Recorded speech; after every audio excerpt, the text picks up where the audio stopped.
Hello my dear friends, अस्सलाम वालेकुम। Police constable interview tips.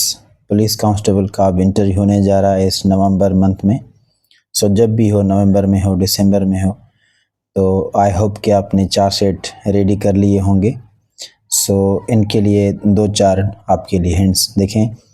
Look fresh, dress well, enough sleep और good physical look. देखें कि सबसे पहले जब भी आपका इंटरव्यू हो, और वैसे भी आपको 8 घंटे पूरी नींद करनी चाहिए। तो इंटरव्यू की रात तो आप कंप्लीट जो है आराम करना।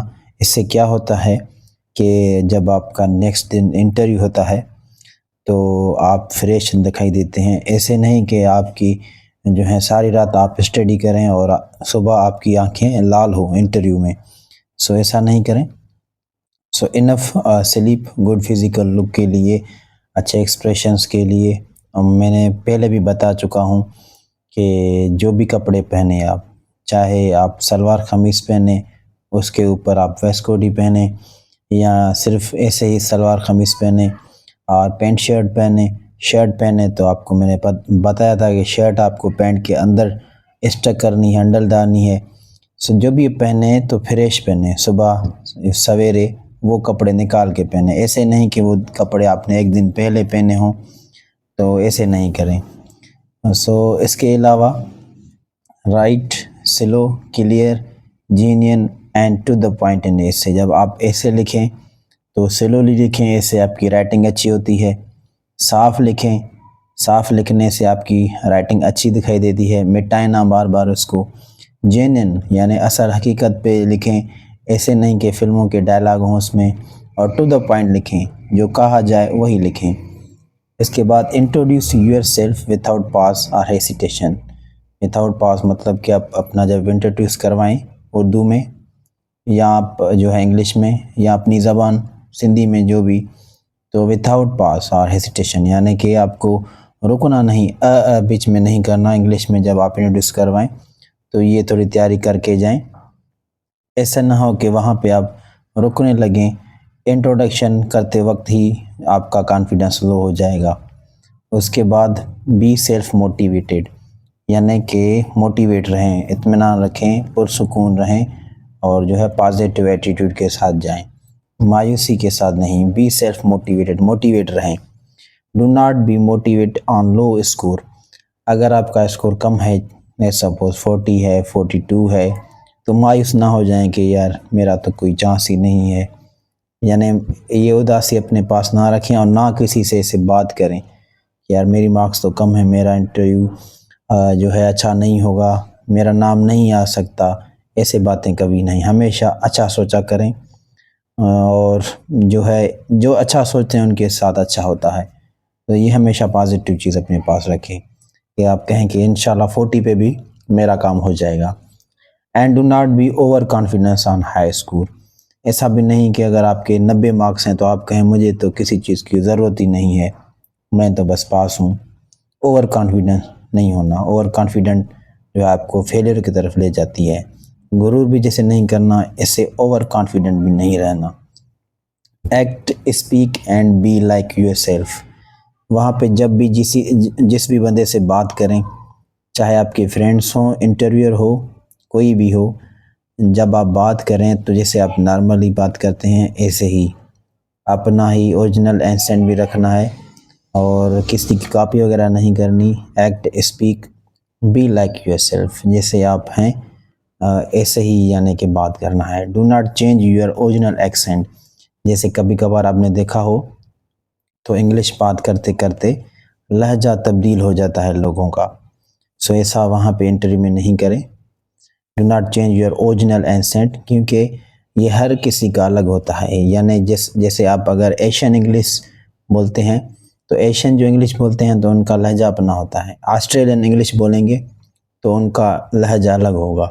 अमेरिकन यूके वाले इंग्लिश बोलेंगे तो हर किसी का लहजा अलग होता है। किसी की भी हम कॉपी नहीं करेंगे, ये इंटरव्यू में एक चीज़ अच्छी नहीं लगती। स्पीक द ट्रुथ, जो भी क्वेश्चन आपसे करें तो उसका दर हकीकत आंसर देना है, झूठ नहीं बोलना। उसके अलावा लिसन क्वेश्चंस केयरफुली, जो भी सवाल आपसे पूछें आपको ध्यान से पूरा सुनना है। पूरा सवाल सुने कि कौन सा सवाल कर रहे हैं और क्या पूछना चाहते हैं। सवाल के बीच में बात नहीं करनी, जैसे वो क्वेश्चन करें और आप जो है बीच में बोलना शुरू कर दें।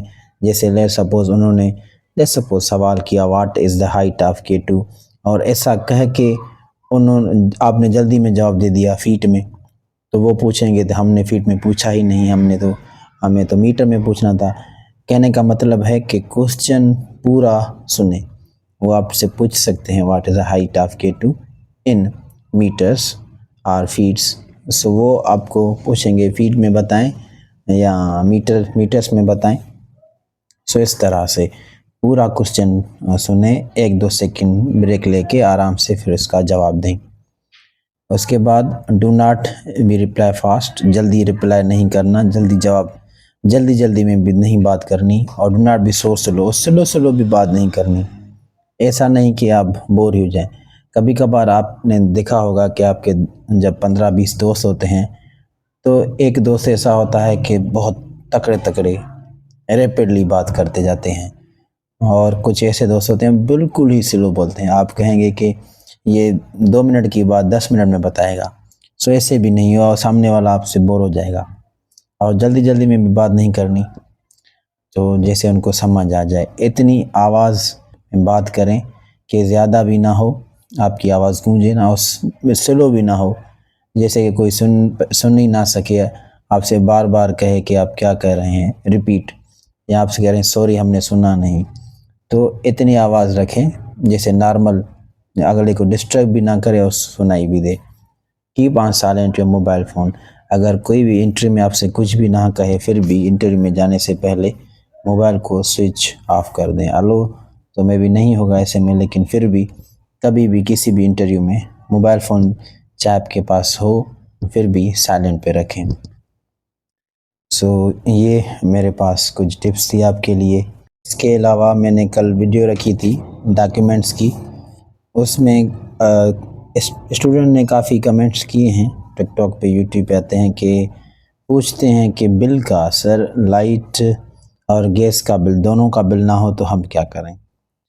देखें, ये तो फाइनल कॉल में पता चलेगा कि ये आपसे मांगते हैं या नहीं। लेट सपोज़ अगर आप कहते हैं कि हमने कभी बिल भरा ही नहीं, हमारे पास नहीं, तो इसका मतलब ये नहीं कि आपको जॉब ही नहीं मिलेगी। वो नहीं कहेंगे आप गैस बिजली का बिल नहीं लेके आए, हम आपको जॉब नहीं दे रहे। ये नहीं हो सकता। किसी की भी जॉब सिर्फ एक कागज़ के टुकड़े के लिए इनमें से नहीं जाएगी, वो भी गैस और बिजली का बिल हो। आप उन्हें कुछ भी रिप्लाई में दे सकते हैं एप्लीकेशन में। तो कई सारे जो हैं इनके लिए रिप्लाई हैं। अगर आपके पास गैस और बिजली का बिल नहीं है, परेशान होने की बात नहीं कि आपके पास इनमें से कोई एक बिल नहीं है।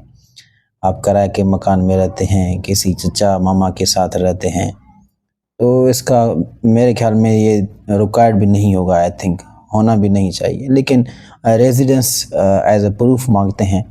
तो हमसे पुलिस वेरिफिकेशन में स्पेशल ब्रांच में जब हम गए थे, हमने जब अपने जॉब के ऑफ़र के बाद जब हमें जॉब कंफर्म हो गई थी, हमारी सीट नाम आ गया था, तो हमने वेरिफिकेशन के लिए जब 2 सेट दिए थे, तो उनमें हमें ये कहा गया था कि फ़ोटोकॉपी बिल का लगाएं। सो हमने ये लगा दिया था। तभी मैंने लिखा है कि मैं भी आपसे अगर कहें तो लाइट और गैस कोई भी एक बिल जबकि आपके घर का हो, जैसे कि आपके करंट एड्रेस की ये सर्टिफिकेट है, रेजिडेंस का सर्टिफिकेट एज अ प्रूफ के तौर पे। सो ये डॉक्यूमेंट्स थे। ये सिर्फ 16 नंबर जो मैंने रखे हैं, इसमें से भी तकरीबन 10 रिक्वायर होंगे या 8-9, और तकरीबन यही होते हैं, इनके अलावा और कोई भी नहीं होते।